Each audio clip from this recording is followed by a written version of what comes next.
Why is everything becoming a subscription? And how is it draining your money without you even noticing? Pause for half a second. Let me ask you something uncomfortable. How much money left your bank account last month for things you didn't actively choose to buy? I'm talking about subscriptions. Netflix, Spotify, fitness apps, AI tools. Most people don't know the real number because subscriptions don't feel like spending, they feel invisible. Think about it. We've all been there. $10 here, $5 there, free trial everywhere. It doesn't hurt. It doesn't register. Until one day you check your bank statement and think, wait, when did I sign up for this?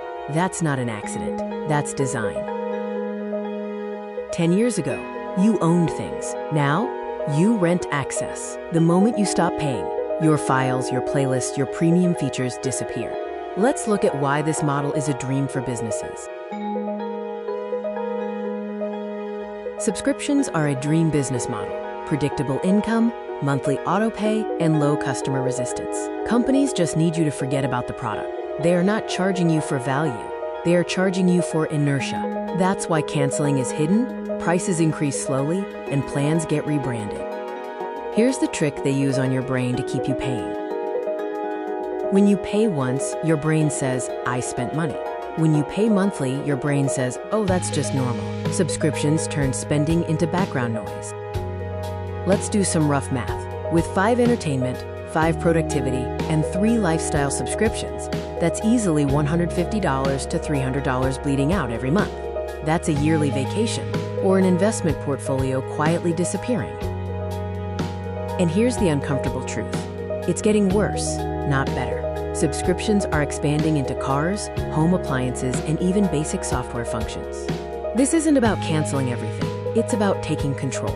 Here's the rule. Smart people follow. If you didn't actively use it in the last 30 days, it goes. Eliminate the dead weight. Second rule. Never stack subscriptions that solve the exact same problem. Consolidate your tools to save money and reduce mental clutter. Third rule. Once a year. Force yourself to ask, if this disappeared tomorrow, would I rebuy it? If the answer is no, cancel it today, not later. Unconscious subscriptions are the most expensive thing in modern life. The moment you start noticing where your money quietly goes, you start taking it back. And that's real freedom. If you watched the last video, you probably checked your bank statement afterward.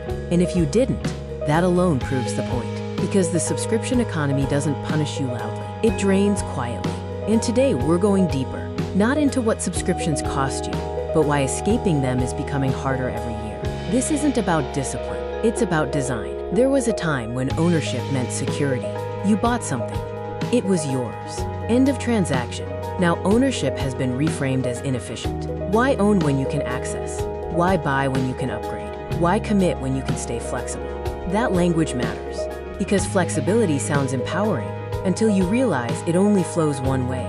You can stop paying any time, but everything you built inside that product disappears with it. Your files, your history, your workflow, your progress. This system doesn't just rent tools, it rents continuity.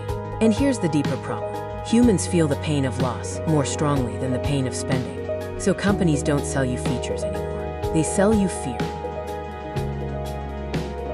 Cancel the app, lose your streak. Cancel the software, lose your files. Cancel the platform, lose your audience. You're no longer paying for value. You're paying to avoid disruption. That's why subscriptions feel harmless at first. $9.99 doesn't trigger alarm. $14.99 feels reasonable. $19.99 sounds productive. Your brain evaluates cost in isolation, not in accumulation. But stacked together, they become permanent monthly obligations with no finish line. Unlike a loan, there is no moment of relief. You never finish paying. You just keep going. And because there's no end date, you never count the total.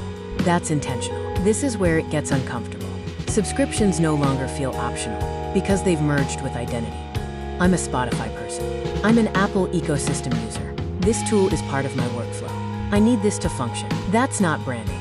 That's dependency. When a product becomes identity aligned, canceling it feels like downgrading yourself, not your lifestyle. Free trials play a critical role here. They don't exist to test value. They exist to build reliance. During the trial, you customize settings. You upload data, you adapt habits, you change behavior. By the time payment starts, you're no longer buying a product, you're protecting a routine, and humans will pay a surprising amount to avoid breaking routines. Here's the quiet shift most people miss. With subscriptions, you are no longer the customer, you are the revenue stream. Your goal is value. Their goal is retention, not satisfaction, not outcomes. Retention. That's why prices rise slowly.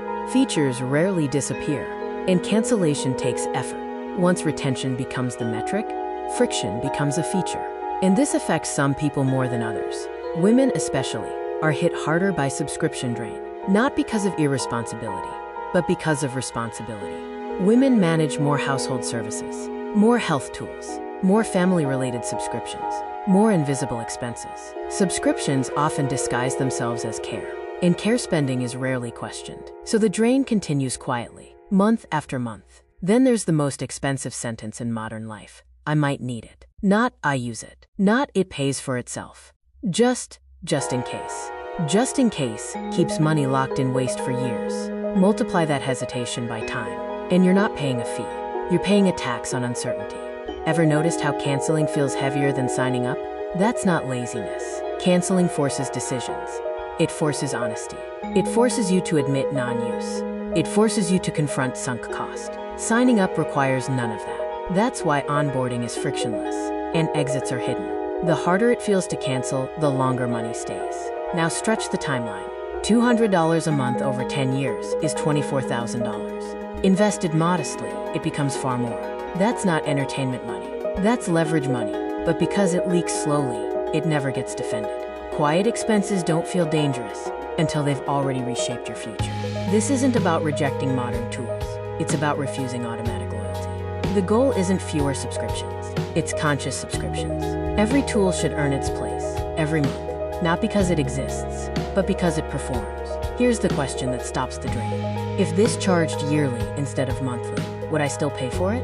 Monthly pricing hides reality. Yearly pricing reveals it. If the answer makes you hesitate, that hesitation is clarity. Subscriptions aren't going away. They're too profitable, too predictable, too optimized. Expect more feature-locked hardware, more paywalled basics, more tiered access to essentials. The future isn't ownership versus renting. It's awareness versus autopilot. Real financial control isn't extreme behavior. You start asking, is this still earning its place? You stop being passive. Noticing is the first form of wealth.